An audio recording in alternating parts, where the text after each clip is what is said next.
கடகராசிக்காரர்கள் பார்த்தீங்க நீங்க என்ன மாதிரி செய்யணும்? என்ன மாரி விஷயங்கள் செய்தா, அவங்களுக்கு பொருளாதார முன்னேற்றம் கிடைக்கும்?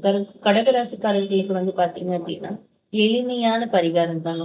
சிவன் கோயிலுக்கு ஞாயித்துக்கிழமையில உங்களுக்கு கிடைக்கிற நேரத்துல நீங்க போயிட்டு வாங்க. குறிப்பா வந்து சூரிய ஓரையில போறது ரொம்ப நல்லது. சுக்கிர ஓரையில அவங்க ஏதாவது ஒரு தானம் பண்ணணும்னு நெனச்சாங்க அப்டின்னா, அந்த தானங்கள் அவங்க பண்ணுங்க. சுக்கிர ஓரையில தானம் பண்றது, அதே மாரி சூரிய ஓரையில சிவ வழிபாடு பண்றது அப்டிங்கிறது அவங்களுக்கு ஒரு சிறப்பான பரிகாரமா இருக்கும். இது பண்ணும்போது அவங்களுக்கு என்னன்னா, அவங்களோட குடும்ப வாழ்க்கையா இருக்கட்டும், அவங்க பொருளாதார சூழ்நிலையா இருக்கட்டும், 2மே வந்து மேல்மேலும் உணரும். ஓம் நம சிவாயன்னு சொல்லக்கூடிய அந்த பஞ்சாட்சர மந்திர வழிபாடே வந்து போதுமானது.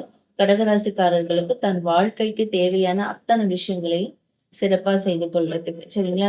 முதல்ல நம்ம சொல்ற இந்த பரிகாரம் பார்த்தீங்க அப்டின்னா, நான் சொல்லக்கூடிய ஓம் நம சிவாய அப்படிங்கிற மந்திரம் தான். அது வந்து ஓம் நம்ம சொல்லும்போது நம்மளுடைய வழிபாட்டுகள் நம்ம என்ன வேண்டினாலும் அது பிரபஞ்சத்த போய் தொடும். அதனால என்னைக்குமே வந்து ஓம் நமச்சிவாயன்ற நம்பர் பஞ்சாட்சர மந்திரத்த நீங்க சொல்லிட்டு, நீங்க உங்களோட காரியத்த தொடரலாம்.